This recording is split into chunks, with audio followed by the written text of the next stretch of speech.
અમદાવાદના વસ્ત્રાપુર વિસ્તારમાં એક વિચિત્ર ઘટના ઘટી છે, જેમાં ગુજરાત સરકારના મેરીટાઈમ બોર્ડમાં ફરજ બજાવતા ઉચ્ચ અધિકારી અને તેમની પત્નીનું ગોળી વાગવાને કારણે મોત નીપજ્યું છે. આ વિચિત્ર ઘટના છે, જેમાં એક યુવાન દંપતી જેમનું લગ્ન હજી 2 મહિના પહેલાં થયું હતું, તેમનું શંકાસ્પદ આકસ્મિક જે મોત થયું છે તેની વિગતે વાત કરીશ. વૈષ્ણવજન તો તેને કહીએ જે પીડ પરાઈ જાનાને રે. નમસ્કાર, નવજીવન ન્યૂઝમાં તમારું સ્વાગત છે અને હું છું તમારો પ્રશાંત દયાળ. વાત કરવી છે અમદાવાદમાં ઘટેલી એક વિચિત્ર ઘટનાની, જેમાં એક દંપતીનું મોત ગોળી વાગવાથી થયું છે.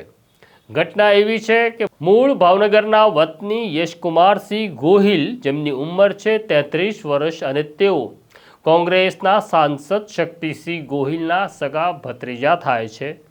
તેમનું લગ્ન 2 મહિના પહેલાં જ ગોંડલના રાજેશ્વરીબા ગોહિલ સાથે થયા હતા. રાજેશ્વરીબા ગોહિલની ઉંમર 28 વર્ષની છે અને લગ્નના 2 જ મહિનામાં એક વિચિત્ર ઘટના ઘટે છે.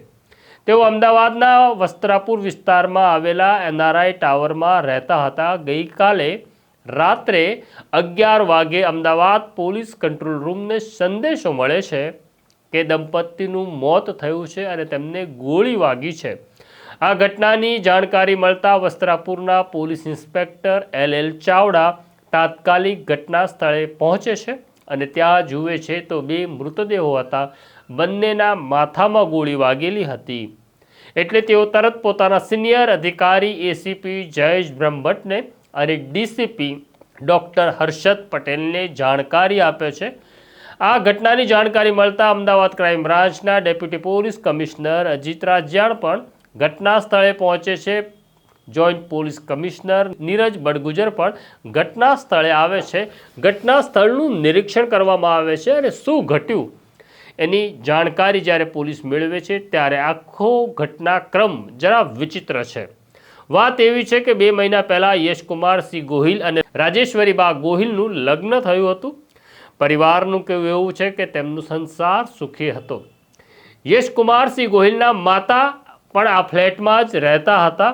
રાત્રે 11 વાગે યશકુમારસિંહ ગોહિલ પોતાની માતાના રૂમમાં જાય છે અને માતાને જાણકારી આપે છે કે હું મારી રિવોલ્વર મૂકવા જઈ રહ્યો હતો ત્યારે તેમાંથી અકસ્માતે ગોળી છૂટી છે અને રાજેશ્વરીબાને વાગી છે, એટલે તરત તેમને દવાખાને લઈ જવા પડશે.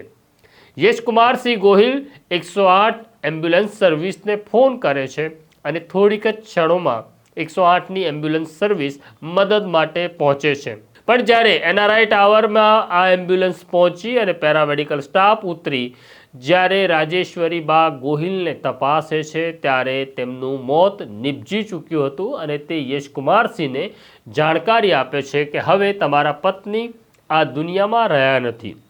નિયમ એવો છે કે જ્યારે એમ્બ્યુલન્સ ઘટના સ્થળે પહોંચે અને કોઈ વ્યક્તિનું મૃત્યુ થયું હોય તો તાત્કાલિક એમ્બ્યુલન્સ સર્વિસે પોતાના કંટ્રોલ રૂમને તેની જાણકારી આપવાની હોય છે. એટલે પેરામેડિકલ સ્ટાફ પોતાના કંટ્રોલ રૂમને જાણકારી આપવા ફ્લેટની બહાર નીકળે છે. તેની સાથે જ એક બીજો ધમાકો થાય છે. એટલે આ મેડિકલ સ્ટાફ જે હતો એ દોડતો પાછો આવે છે.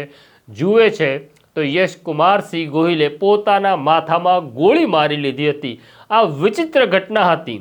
પહેલાં તો પ્રશ્ન એવો હતો કે રાજેશ્વરીબાને ગોળી કેવી રીતના વાગી એની તપાસ હજી કરવાની બાકી હતી. ત્યાં બીજું મૃત્યુ થાય છે.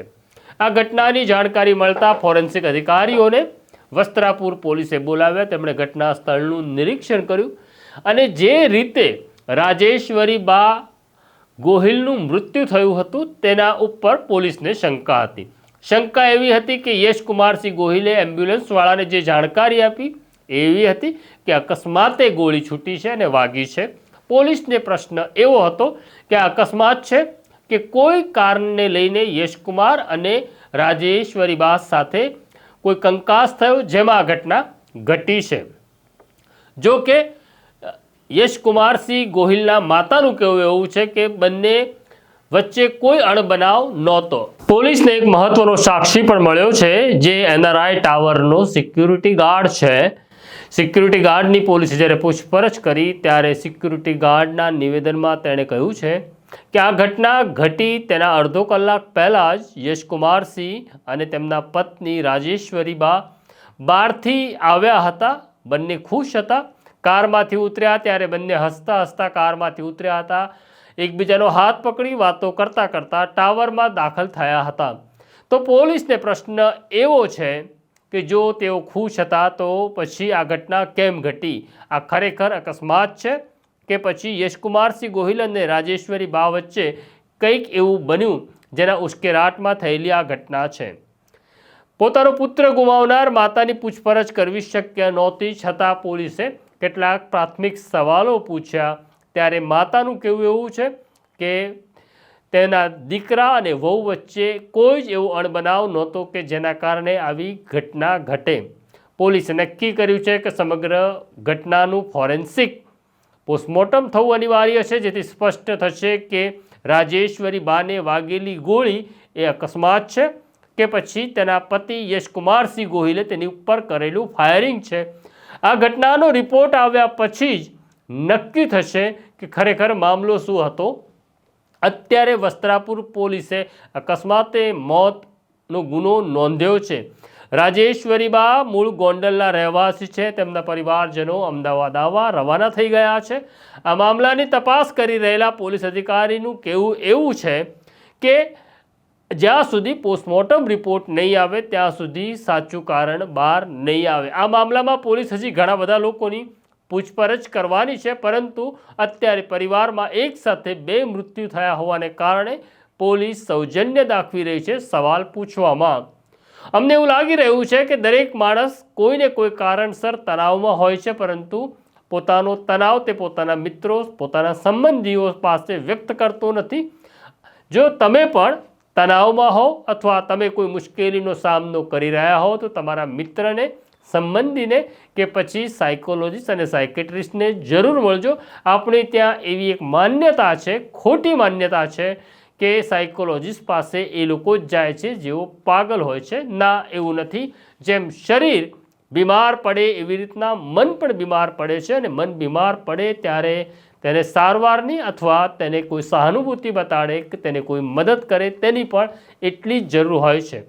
આ સ્ટોરી તમને કેવી લાગી એવો પૂછવાનો પ્રશ્ન અહીંયા ઉપસ્થિત થતો નથી, કારણ કે આ એક કમનસીબ ઘટના છે.